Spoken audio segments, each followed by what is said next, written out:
Welcome back to our channel. ഇന്ന് നമ്മൾ ചെയ്യാൻ പോകുന്ന നമ്മുടെ കയ്യിൽ ഇത്രയും സാധനങ്ങളുണ്ട്. ഈ ബോക്സും ഈ കവറും ഒഴിച്ചെന്ന് വെച്ചാൽ അതല്ലാതെ ബാക്കിയെല്ലാം നമ്മൾ പിന്നെ പാക്ക് ചെയ്യാൻ പോവാണ്. എനിക്ക് സ്വന്തമായിട്ട് ഞാനൊരു ഗിഫ്റ്റ് ഉണ്ടാക്കാൻ പോവാണ്. നമുക്ക് ഈ ബോക്സിൻ്റെ അകത്ത് ആദ്യം വെക്കാം. ബോക്സിൻ്റെ അകത്ത് ഞാൻ ആദ്യം തന്നെ എടുക്കുന്നത് വെക്കാൻ ഒരു സ്റ്റിക്കർ. ഇതാണ് എൻ്റെ കളക്ഷൻ. അതെനിക്ക് സ്റ്റിക്കർ ബാക്കി വന്നതിനെ ഞാൻ ഇങ്ങനെ ഒരു പാക്കറ്റ് പോലെ ആക്കി വെച്ചു. പിന്നെ കുറച്ച് ഹോം മെയ്ഡ് ബോൾസ് ഞാൻ ഉണ്ടാക്കിയിരുന്നു. ഒരെണ്ണം കാണുന്നുണ്ട്. ഇതാണ്ട് ഇവിടെ തന്നെ ഉണ്ടായിരുന്നു 3 എണ്ണം. ഇത്രയും വെച്ചപ്പോൾ തന്നെ ഇത് നന്നായി. അപ്പം ബാക്കി നമുക്ക് അടുത്തേക്ക് അല്ലേ ഒരു കിച്ചൺ കൂടി വെക്കാനുള്ള സ്ഥലമുണ്ട്. പിന്നെ ഇതാ ഒരു കൃഷ്ണൻ്റെ ചോറ്റാനിക്കായ അമ്മയുള്ള ഒരു കിച്ചൺ. പിന്നെ ഒരു ബുക്ക് എന്ന് വെച്ചാൽ ഒരു ഭയങ്കര ടൈനി ആയിട്ടുള്ള സ്മോൾ ബുക്ക്. പിന്നെ പെൻസിൽ വെക്കാനുള്ള സാധനം. ഇത്രയും വെച്ചപ്പോൾ ഇന്നാണെങ്കിൽ നമുക്ക് ഇതിൻ്റെ റിബണൊക്കെ പൊട്ടിപ്പോയി. വലിയ കഷ്ടമായിരുന്നു. പിന്നെ നമുക്ക് അടുത്ത തുറക്കാനും കൂടി പറ്റുന്നു.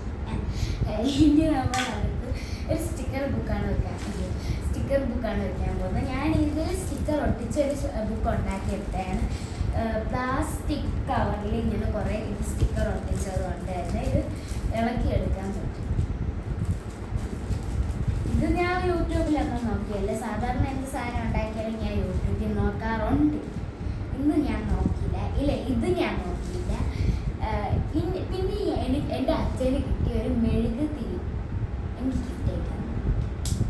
നല്ല ലൈറ്റൊക്കെ കത്തുന്ന സാധനമാണ്. ലൈറ്റ് ഓഫ് ചെയ്താൽ നന്നായിട്ട് കത്തും. ഞാൻ ലൈറ്റ് കത്തും കണ്ടോ.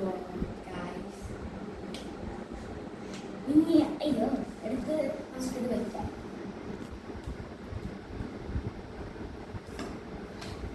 പിന്നെ 2 നോട്ട് പാഡ്. ഞാൻ അൺബോക്സ് ചെയ്ത സാധനത്തിൻ്റെ ഒരു പിന്നെ മെലഡിയിലെ മൈ മെലഡിക്ക് പിന്നെ കുറോണി. പിന്നെ നമുക്ക് ഇങ്ങനെ ക്രിസ്മസ് ട്രീയിൽ ഇടുന്ന സാധനങ്ങൾ. അതിൻ്റെ 2 വീടും ഒരു ക്രിസ്മസ് പാപ്പാൻ്റെ ഇതുമുണ്ട്. ക്രിസ്മസ് അപ്പൂപ്പൻ്റെ സാന്റാക്ലോസിൻ്റെ. പിന്നെ നമ്മളുടെ ഒരു ക്രിസ്മസ് ട്രീ ആണ് മേടിച്ചത്. എനിക്ക് അമ്മ കുട്ടി ഗിഫ്റ്റ് തന്നതാണ്. പിന്നെ ഇതെനിക്ക് എൻ്റെ ഫ്രണ്ടിൻ്റെ ഗിഫ്റ്റ് കിട്ടിയ സാധനം ഒരു മാസ്കിൻ്റെ. പിന്നെ ഇത് നമ്മുടെ സ്വന്തം ബോക്സ് നമ്മൾ നേരത്തെ ഒരുക്കി വെച്ചിരുന്നു. പിന്നെ ഇപ്പോഴും 2 കീച്ചെയിനും ഒരു ഗ്ലിറ്റർ മാറ്റുണ്ട്. ഗ്ലിറ്റർ എന്ന് വെച്ചാൽ പിങ്ക് എനിക്കൊരു പ്രൊജക്റ്റിന് മേടിച്ചതാണ്. പിന്നെ നമ്മുടെ ടോമില്ലേ അവൻ്റെ ഒരു കീച്ചെയിൻ. പിന്നെ ഒരു ഗ്രേപ്സിൻ്റെ. പിന്നെ ഈ ഗ്ലിറ്റർ. അപ്പോഴത്തേക്കും ഈ കവർ നിറഞ്ഞിട്ടുണ്ട്. അപ്പോൾ എനിക്ക് സ്വന്തമായിട്ടുള്ള ഗിഫ്റ്റ് ഉണ്ടാക്കി. Bye guys.